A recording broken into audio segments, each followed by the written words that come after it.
अस्सलाम वालेकुम व्यूअर्स, मैं हूं सैफ काज़मी और मेरे साथ मौजूद हैं डॉक्टर सान बुखारी। आज इस एपिसोड में हमने उस बात के बारे में डिस्कस करना है जिस वक्त पूरी दुनिया में वो चीज़ चल रही है। आप बिल्कुल सही पहुंचे। रूसी सदर व्लादिमीर पुतिन ने हमला कर दिया यूक्रेन पर और इंतहाई महारत के साथ कुछ जंगी उनकी तनसीबात, कुछ फौजी तनसीबात तबाह भी हो गई हैं। पूछते हैं डॉक्टर साहब से, आखिर जंग हो क्यों गई? ये तो हम सोच रहे थे जंग नहीं होगी। जी अस्सलाम वालेकुम डॉक्टर साहब। वालेकुम अस्सलाम। जी, जो मेरी नाकिस राय है ना, अभी सिचुएशन अनक्लियर भी है, लेकिन अपेरेंटली हम लोगों ने जिस चीज़ को अंडर एस्टिमेट किया वो ये था कि Putin himself was feeling very much insecure about NATO and about the Ukrainians. और पुतिन का ख्याल था कि इधर कोई जारियत लुहांस्क और डोनेट्स्क की उन रियासतों पर भी हो सकती है जिनको रूस बैक कर रहा है। और पुतिन ने उनकी आज़ादी को जब रिकग्नाइज़ कर लिया तो लोगों का ख्याल था कि बस पुतिन ने अपने बिल्डअप से जो मकसद था वो अचीव कर लिया।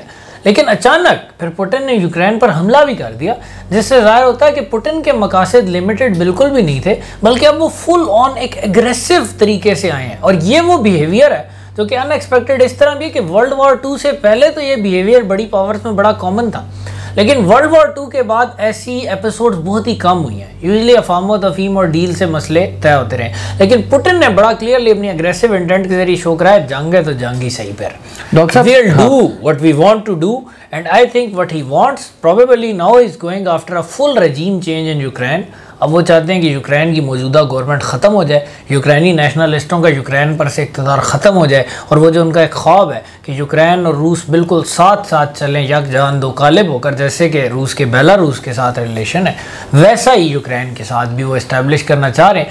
लेकिन मिलिट्री क़ुव्वत के बलबूते पर क्या ये मुमकिन हो सकेगा या नहीं, ये एक बहुत बड़ा सवाल है। डॉक्टर साहब, अभी तो जंग शुरू हुई है, कल रात से कुछ उन्होंने मिसाइल शिसाइल मारे हैं और कुछ जहाज़ वहाज़ भी आज खबरें सुन रहे थे, कुछ ना कुछ गिरे हैं, कुछ लोग भी उसमें मर गए हैं। मैं आपसे पूछना चाहता हूँ, क्या ये तीसरी जंग अजीम की तरफ हम जा रहे हैं? क्या ऐसी पॉसिबिलिटी है? देखिए, ये तो बहुत ही वर्स्ट केस सिनेरियो लगता है, लेकिन जंग अजीम या बहुत बड़ी बड़ी जंगें स्टार्ट इसी तरह होती हैं, इसी तरह मसले बढ़ जाते हैं। अब जो चीज़ थी जो मैं सोच रहा था वो ये था कि पुतिन के अपने मुफाद में भी नहीं है यूक्रेन पर एक फुल हमला करना, क्योंकि ऑब्वियसली उनको ख़ास तौर पे वेस्टर्न यूक्रेन में काफ़ी मज़ामत का सामना होगा, उनके भी नुकसान होंगे और फिर उन पर बहुत ज़्यादा सैंक्शंस भी लगेंगी, जिसके बाद उनके पास ऑप्शन ही सिर्फ एक ही रह जाएगा कि वो चीन के साथ बहुत ज़्यादा इकनॉमिक कोलैबोरेशन करें या अपने लिए कोई बिल्कुल ही नए पार्टनर ढूंढें। यूरोप से, जिसको बेसिकली उनकी बहुत एक्सपोर्ट है, बहुत बिजनेस लिंकेज है, यूरोप की 40% गैस जो है वो रूस से आती है, वो सारा बिजनेस बेनिफिट भी दाव पर लग जाएगा।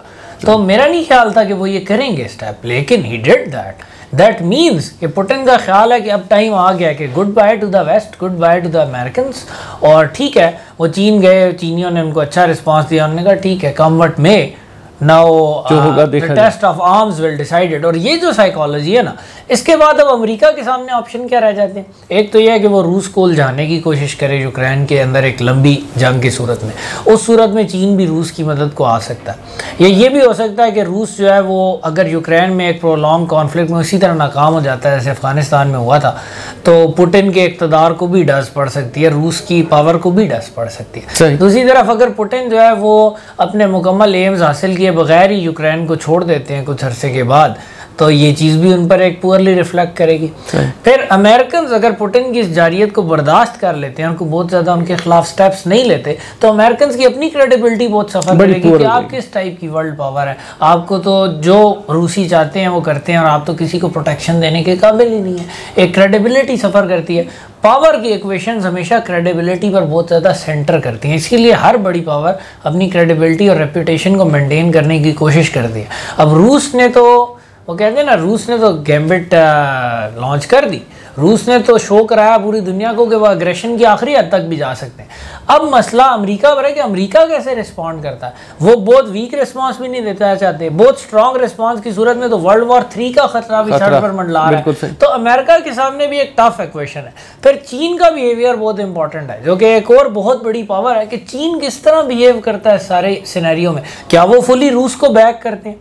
क्या वो ये कोशिश करते हैं कि नहीं, वर्ल्ड वॉर 3 की बजाय भी होना ये चाहिए कि कुछ अमेरिका भी बैक ऑफ करे, कुछ रूस भी बैक ऑफ करे, कुछ फेस सेविंग किस्म की रिट्रीट्स ऑफर की जाएं दोनों साइड्स को और उसमें उनको फैसिलिटेट किया जाए।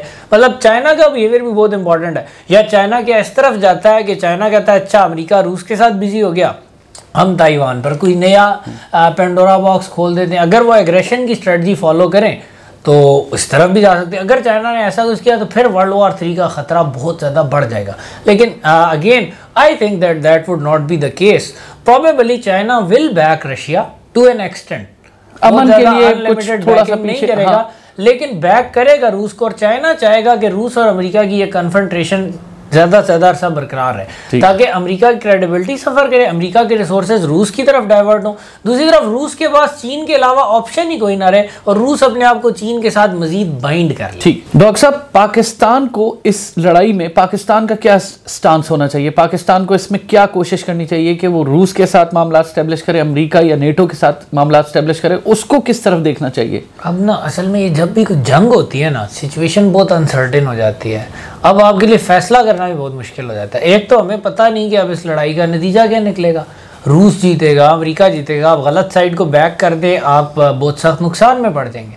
फिर ये चीज़ तो तय है कि रशिया पर बहुत ज़्यादा सैंक्शंस लगेंगी। अब पाकिस्तान की रशिया से कोई भी पाइपलाइन डील, कोई भी डील, फिर आप भी उन सैंक्शंस की जद में आते हैं। तो आपके सामने सवाल आ गया, आप रूस से डील करेंगे या नहीं? और रूस अभी आपको अच्छी डीलें देने पर भी आमादा होगा, क्योंकि of course they are under pressure, और उनके यूरोपियन कस्टमर तो अब उनसे रूट के, तो अब दे नीड न्यू कस्टमर्स, तो they would try to entice them. जैसे कोई नया मॉल खुलता है, ये वही कोल्ड वॉर वाली डॉक्टर साहब सिचुएशन हो जाएगी। कोल्ड वॉर में भी इवन इस तरह का कोई एपिसोड नहीं हुआ था। ये तो यूरोप में, ईस्टर्न यूरोप में प्रॉपर फौज कशी का वाक़या है। This is unprecedented after world war 2। तो बड़ी ट्रिकी सिचुएशन है ना पाकिस्तान के लिए भी। तो ऐसी सिचुएशन में जो मैं लायामल रिकमेंड करूँगा ना, वो फिर यही है कि जब बहुत ज़्यादा बारिश हो रही हो तो छतरी की तलाश होती है, ख़ास तौर पे कमज़ोर लोगों को। तो छतरी फिर है चीन जिस तरफ जाता है ना, हम उसके साथ अपने आप को अलाइन करें तो कुछ ना कुछ अपने आप को शील्ड कर लेंगे। अगर चाइनीज़, और इसमें चाइनीज़ के साथ पाकिस्तान को कंसल्टेशन भी करनी चाहिए, क्योंकि अमेरिका तो हमें बिल्कुल भी कोर शख्स से लिफ्ट नहीं करा रहा, हमें तो फ़ोन तक नहीं आता उधर। But China is a huge economic power house, हमारी इकॉनमी भी कमज़ोर है। चाइना के साथ कोलैबोरेशन करके एक स्ट्रेटजी बनानी चाहिए कि अब इस नए मसले को किस तरह डील किया जाए। ठीक है, रशिया को बैक किया जाए, रशिया के साथ डीलिंग की जाए, क्या कोई एक दरमियाना रास्ता लिया जाए। लेकिन दरमियाने रास्ते का मसला पता है क्या होता है? बहुत दफ़ा पाकिस्तान जैसे कमज़ोर मुल्कों के लिए ना खुदाई मिला, ना विसाले सनम, ना इधर के रहे ना उधर के रहे, दोनों तरफ से नुकसान पड़ जाता। तो अभी बड़ा कदम फूंक फूंक कर रखने वाली सिचुएशन आ गई है, और अभी पाकिस्तान को डाटा भी इकट्ठा करने की ज़रूरत है कि आखिर ये लड़ाई किस नहज पर जा रही है, किसकी जीतने के चांस ज़्यादा हैं। ये बहुत इंपॉर्टेंट चीज़ है। फिर चाइनीज़ के साथ मिलकर एक लाया अमल तय करें कि किस तरह एक इस सारे मसले की इकोनॉमिक रेमिफिकेशंस को हैंडल किया जाएगा।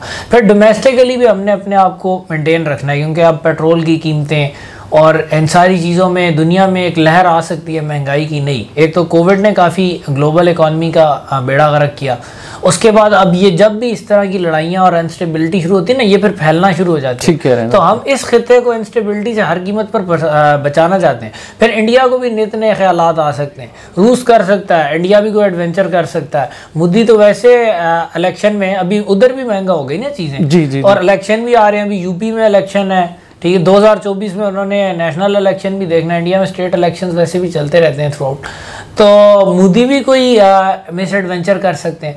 तो we need to stay on our toes, बहुत इंटेंसिवली डाटा कलेक्ट करने की ज़रूरत है, और बहुत ज़्यादा सोच विचार करके कदम उठाएं।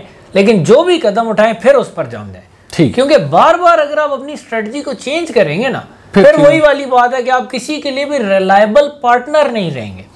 चीन के साथ हमारी जो एक अच्छा रिलेशनशिप है और बहुत ज़्यादा हमें फ़वाइद उसे बरकरार रखें, उसकी वजह भी यही है कि हम चीन के लिए हमेशा रिलायबल पार्टनर रहे हैं। अगर आपने अब चीन रूस कैंप में जाना है, और अगर चीन ये डिसाइड करता है कि ठीक है जी अब डी लिंकिंग का वक्त आ गया, चीन रूस कैंप अलग करते हैं, और अगर आप इस कैंप में जाने के लिए पर तोलते हैं, फिर तैयार रहें इकोनॉमिक हार्डशिप के लिए, क्योंकि पाकिस्तान की भी बड़ी एक्सपोर्ट ईद जाती है, अमेरिका जाती है। फिर बहुत सख्त वक्त आएगा अगर आप कुछ अरसे के लिए एटलीस्ट अगर आप इस कैंप को ज्वाइन करते हैं, लेकिन फिर आपने उस पर जमे रहना है। और इस पर हर पॉलिटिकल स्टेक होल्डर को, अपोजिशन हो, गवर्नमेंट हो, ये मुल्क के फ़ायदे का मामला है। और ये अब दुनिया में ये जंगें होना शुरू हो गई ना, इसका मतलब है कि मुल्कों की सिक्योरिटी खतरे में पड़ रही है, और हमारी सिक्योरिटी का तो पेरिनियली खतरा रहता है। तो इस वक्त पार्टी लॉयल्टी से ऊपर होकर पाकिस्तान के बारे में सोचने की ज़रूरत है सबको, और बहुत गौर से सोचने की ज़रूरत है। और ये जो फैसले आप आज करेंगे, ये सालों तक बल्कि इवन हो सकता है ये अगली ग्लोबल एज में आपके मकाम को मुतय्यन करने में माविन साबित हो। ठीक है, तो this is a very crunch moment, और बहुत ही फूंक कर कदम रखें, लेकिन कदम रख लें तो मजबूती से रखें। That's all I have to say on the matter. Thank you doctor साहब। व्यूअर्स, इसमें हमने यूक्रेन और रूस की जो लड़ाई है और जो उस पर हमला हुआ है उसके बारे में थोड़ा सा तबसरा डॉक्टर साहब से लिया है, जो इस वक्त एक एजम्पशंस पर है, क्योंकि अभी फिलहाल चीज़ें पता नहीं किस रुख पे बैठती हैं। देखते रहे हमारा प्रोग्राम। शुक्रिया।